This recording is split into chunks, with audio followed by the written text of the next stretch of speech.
Hello students, dictation 5 second बाद शुरू होगा।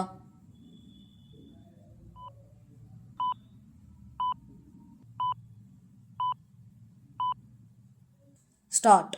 इस पर बहस होना तय है कि 8वीं कक्षा के विद्यार्थियों को यह पढ़ाना कितना सही है कि भ्रष्टाचार, लंबित मुकदमों की बड़ी संख्या और न्यायाधीशों की पर्याप्त कमी न्यायिक प्रणाली के सामने आने वाली चुनौतियों में शामिल हैं। चूंकि सुप्रीम कोर्ट के प्रधान न्यायाधीश ने राष्ट्रीय शैक्षिक अनुसंधान और प्रशिक्षण परिषद यानी NCERT की सामाजिक विज्ञान की नई पुस्तक में हमारे समाज में न्यायपालिका की भूमिका शीर्षक वाले संशोधित अध्याय को लेकर आपत्ति जताते हुए कहा कि यह एक सोची समझी चाल प्रतीत होती है।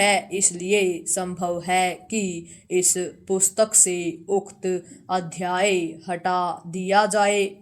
जो भी हो, यदि ऐसा होता है तो इससे न्यायपालिका में भ्रष्टाचार का प्रश्न ओझल होने वाला नहीं है। न्यायपालिका में भ्रष्टाचार के अनेक मामले सामने आ चुके हैं और उन पर व्यापक चर्चा भी होती रहती है। हाल में सबसे अधिक चर्चा हुई दिल्ली उच्च न्यायालय के न्यायाधीश रहे यशवंत वर्मा के भ्रष्टाचार की। उनके आवास से करोड़ों के अधजले नोट बरामद किए गए थे। चूंकि उनके खिलाफ महाभियोग की प्रक्रिया अभी पूरी नहीं हो सकी है, इसलिए वे अपने पद पर बने हुए हैं। भ्रष्टाचार के कारण अन्य अनेक न्यायाधीश भी कठघरे में खड़े हो चुके हैं। इनमें से कई न्यायाधीशों के खिलाफ महाभियोग की प्रक्रिया शुरू हुई, लेकिन किसी के भी विरुद्ध वह अंजाम तक नहीं पहुंच सकी। इसका यह मतलब नहीं हो सकता कि न्यायपालिका में भ्रष्टाचार है ही नहीं।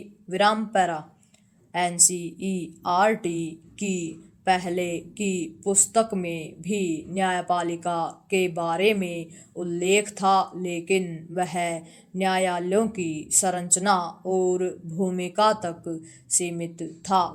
कहना कठिन है कि NCERT ने क्या सोचकर न्यायपालिका वाले पाठ को संशोधित किया और उसमें लंबित मुकदमों का विवरण आदि देते हुए सुप्रीम कोर्ट के पूर्व प्रधान न्यायाधीश BR गवई के इस कथन का भी उल्लेख किया कि न्यायपालिका के भीतर भ्रष्टाचार की घटनाओं का जनता के भरोसे पर नकारात्मक प्रभाव पड़ता है।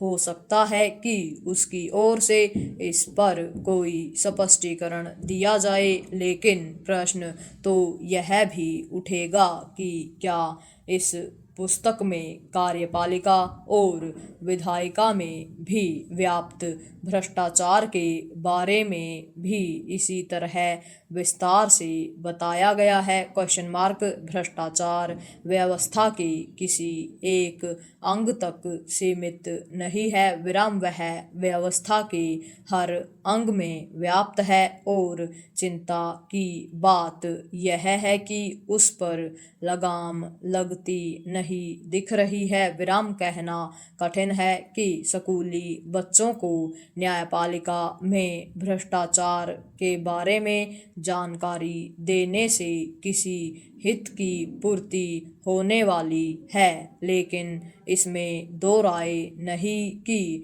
न्यायिक तंत्र के साथ हर क्षेत्र में फैले भ्रष्टाचार पर अंकुश लगाने के ठोस उपाय किए जाने चाहिए। पूर्ण विराम।